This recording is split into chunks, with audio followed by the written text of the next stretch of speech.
267 व 268.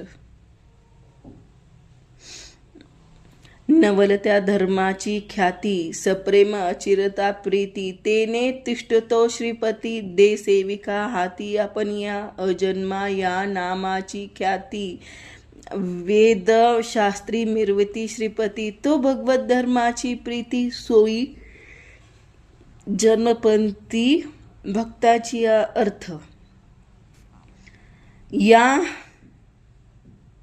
ह्या भगवत धर्माची ख्याती फार विलक्षण आहे. त्या धर्माचे प्रेमाने व आदराने आचरण केले तर प्रसन्न झालेला श्रीपती स्वतःलाच भक्ताच्या हाती देतो. हा श्रीपती अजन्मा आहे, त्याची वेदशास्त्रात प्रसिद्धी आहे, पण तोच भाग्यवान भागवत धर्माच्या प्रेमासाठी अनेक जन्म घेतो.